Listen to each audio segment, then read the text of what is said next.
Hello and welcome to Updog Sports Talk.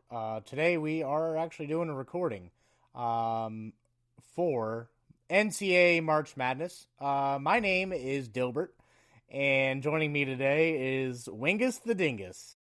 Dilbert and Dingus break Yeah, down March Madness. That is today's show. if you're But familiar, if you're familiar with the comic strip Dilbert. I mean, what happened to you? We were known as the bearded council for a long time. We even got comments on YouTube thinking us and the intern were triplets because we all had glasses and had beards. And now look at you getting rid of it. This like I don't even think we're allowed to have people without beards in the show, but here we are. Two things. One, I did it to mess with my family. Two, technically it wasn't supposed to be part of this show today. So, shout out to our guest. Hope you get better. Yeah, let's kick it off. We are gonna do a debate of Yeah. every game in the tournament. Absolutely, and of course, we let off sounding like doofuses, and we will be very entertaining throughout this, but we'll provide you some good nuggets as well to help you pick your brackets during this March Madness season. Yeah, pay So, attention to Wingus the Dingus, not Dilbert. we will be doing this region by region. So it's on to the South region. We get started with Florida taking on the winner of Lehigh and Prairie View. I will be in attendance for Lehigh and Prairie View, so I'm very excited for that. My first ever NCAA tournament game I've gone to attend is a very random one, but I'm very excited for it. Unfortunately, probably not much of a shot at taking down Florida here. No, I don't think so. Florida's really good. I was really hoping, like when they were announcing it, that like Lehigh would show up next to Duke. Matching them up with Duke again would have been so diabolical. Um, Clemson and Iowa. This game feels like it's going to be a lot of points. Yes. Both teams love to score. You've got a Clemson team that kind of, I don't know, both these teams are kind of difficult to figure out because like they're both just kind of there. Yeah. They were very solid. They did enough to be like solidly in the tournament, but they did no more. Yeah, I want to do the 9 seed over the 8 seed, and I think that's how a lot of people are seeing this game is like Iowa has a pretty good chance of winning this, but I mean, I don't know. It's like a crappier version of the game I mentioned before, the Yukon Michigan State game. It's like that, but a crappier version. So like, I don't know. Part of me just says like because there's always that 1-8 seed that moves on. So part of me says that Clemson can pull this one off. I know. I feel like Iowa's going to be a popular pick, so maybe we go Clemson here just to kind of go against the grain a little bit. Yeah, I agree with that one. You gotta like the setup here for Florida though, because these two teams are not at all threatening to the Gators. Um, Although what will be threatening the Gators, maybe one of these teams. So Vanderbilt and McNeese face off. Vanderbilt, obviously, a really strong, resurgent year. McNeese is a team that is there. They're basically the same team they have been the last few years. They, even though if they're under a new coach, extremely strong on defense. They love to force turnovers, love to rebound. This is a dangerous underdog team, but Vanderbilt is also just a very good favorite. This is a tough one. It seems like the 6-11 seed is now the 5-12, so picking like a 12 over a 5 no longer makes as much sense as it used to. I don't know. This is one that I kind of want to pick McNeese State. I know, I know. Like the funny thing is though, like I look at this quadrant of teams here. We'll be talking about Nebraska and Troy in a moment. Like I'm looking at this, like I have no idea who comes out of this. No matter what, whoever comes out of it is going to be like pretty much a new face in the Sweet 16. So that part is exciting. I'm very excited to see what this group of four teams does. Um, but you know what? I McNeese is actually rated as the most dangerous of the 12 seeds. So I don't know. I think I'm willing to go with it. I think we go with McNeese to get it done. Yeah, I mean, there's a formula for picking this that gets you like two more picks than everybody else, just because like nobody's made it very far in these, but I don't know. There's always a formula of at least one 12 seed wins and at least one 8 seed wins. Like they're the first round games. So, Yeah. yeah, I'm perfectly okay with McNeese moving on. In fact, I would rather see all upsets on this list. Yeah, and hey, you know what? We gotta represent the Southland Conference a little bit. That is a conference that's been really good to us. So yeah, let's have McNeese moving on here. We go to Nebraska and Troy. Nebraska is still looking for their first ever NCAA tournament win, but then you have Troy here, kind of a sneaky underdog team. Troy started out the year basically playing their entire first 10 games on the road.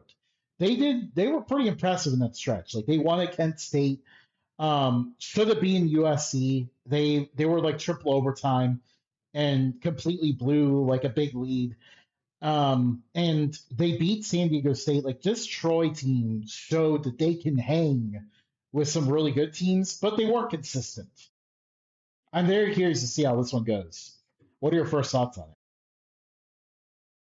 Nebrasketball. I like that's all. That's all. Yeah, I also think like just in our specific bracket here, like we have big knees going. It's been a very long time since the 12 or 13 has made the Sweet 16. So our best bet is to have Nebraska moving on in this game.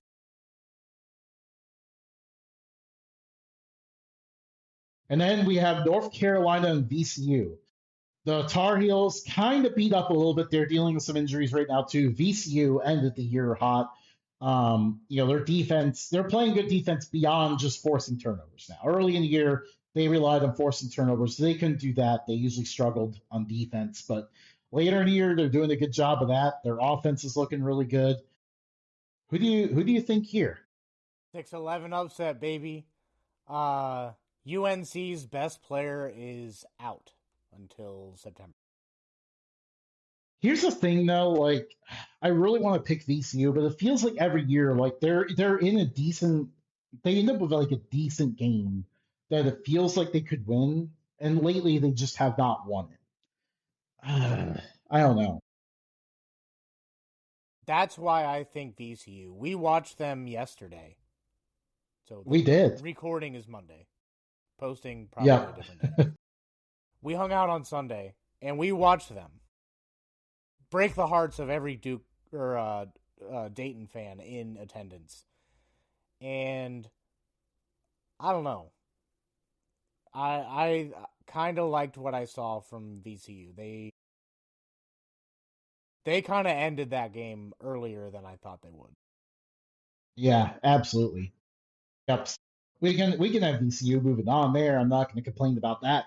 Um, Illinois and Penn. We get an old Big Ten rematch here. Brad Underwood versus Fran McCaffrey. I cannot believe we get these two facing off again. Fran McCaffrey getting Penn in the tournament in his first year there. Um, I mean, on a team called the Quakers, it's just what an incredible combination for Fran McCaffrey. Do you think Fran has one in them, or Illinois kind of just roll here? I think I want to pick Penn so bad. I really do. But I think Illinois is one of those where you can like pretty much just move him out of the first round and then see where the matchups go from there. Especially in this case. I mean, Penn's best player this season. I think that he's going to come back on the. I think he'll be back for that game, actually. Yeah, yeah. I saw it today. It sounded like he was going to be back.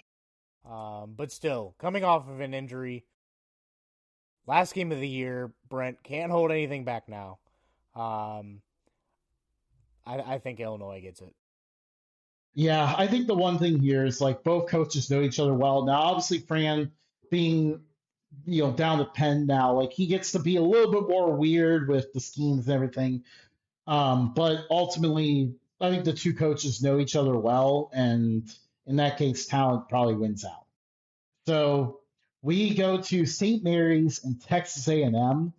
I mean, talk about two contrasting styles. St. Mary's is going to slow it down, play tough defense, not give you any easy shots. Texas A&M, on the other hand, they want to create chaos. They want to speed it up, play buckyball. Who do you think wins this one? I don't know. Texas A&M feels like they're one of those SEC teams that just made it in because they're SEC. Like there's a few other ones above them, but like it that like they're like on the cusp of that line, you know. Um, I kind of want to say St. Mary's. Yeah, I agree. St. Mary's is usually good to win a game. They don't ever seem to win more beyond that, but they usually are good enough to at least go and win one game. Which, by the way, St. Mary's, if you've never seen images of their campus is one of the coolest looking campuses in the country. We go to Houston and Idaho, the Vandals making their first appearance since 1990 when they played basketball in the Kibby Dome. They were absolutely electric back then. They had incredible home environments, but it's been a long time coming for Idaho, a team that really, for a lot of the year, just felt like they weren't doing living up to their potential. But then the conference tournament in Starch Madness, they absolutely lit it up. This team loves to shoot threes. So really, they just rely on whether the threes are going to hit or not. But man, this Houston team, just a relentless defense. Their defense is out to inflict pain. I mean, that's stereotypical Houston basketball, though. That is Yeah, what we've seen the past few years. I want to pick the Vandals so bad, but the Cougars, they get it. We're big I fans was of anything Big Sky related, so we really yeah, want to pick I them over Big was Sky. I was so sad when I saw this is who Idaho was going to play. I was just like, no, of all the two seeds, not Houston. Yeah, this Houston team just makes everybody they play miserable. And usually they're a very safe high seed to pick. So that's another key there.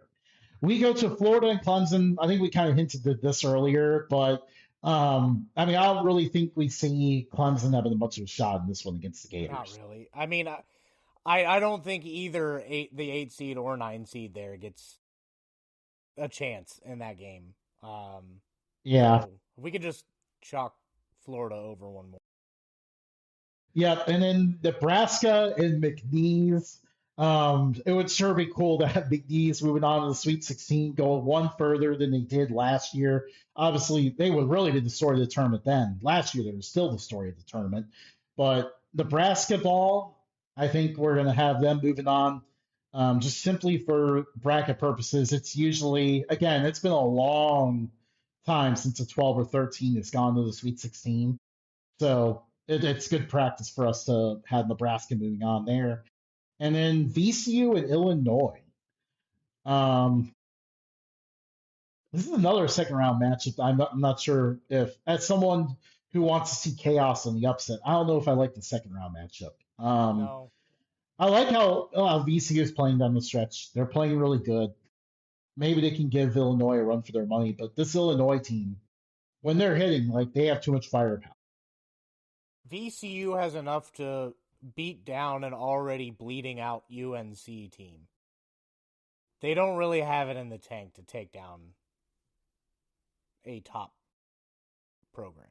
So, Illinois. Yeah, I agree. And then we got St. Mary's in Houston.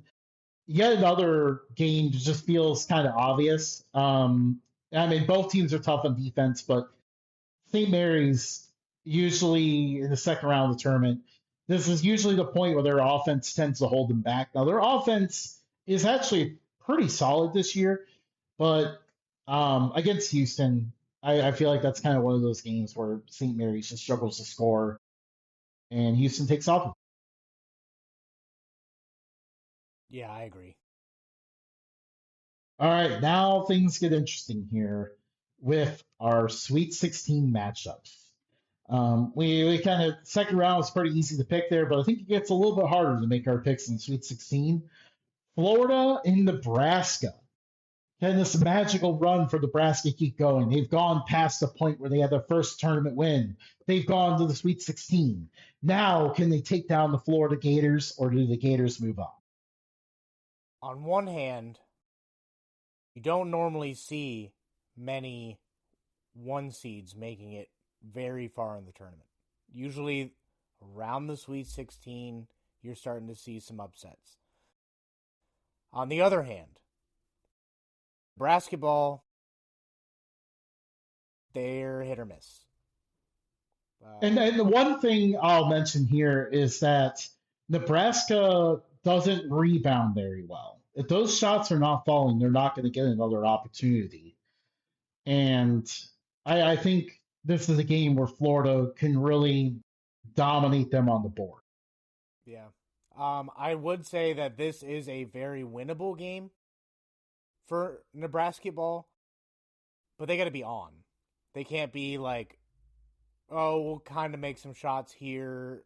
Like you got to be on and you got to be ready to play. And I think just for the board's perspective, I think in this one, I kind of want to chalk another one seed further. Yeah. In most years, you typically do see a one seed fall early, but this year, the hard part is these one seeds are just different. They are, this is the second year in a row where we have an extremely good group one seeds. So that's something to watch. And then Houston and Illinois, I mean, I just cannot pick against Houston here. Me neither. I feel like Houston's defense is just too good. In general, they're just such a good team. And again, a very safe high seed to pick as well. Yeah. And Another you, 1-2 matchup. I know, I promise we're not going to do this the whole way, but I saw Houston. Like I actually feel like there were five teams, maybe even six with UConn that are at the talent level of a one seed. And that's why we started this out with 2 1-2 matchups. Houston versus Florida. I kind of like Houston in this one. I do too. I think they're going to have a chip on their shoulders a little bit. They had Florida beat in the championship last year and let it slip away. I think this is going to be a game where they have the target on their back there and get that done. So hey, at the very least, we have two seats in the Final Four. No And one no one seats seeds yet. yet.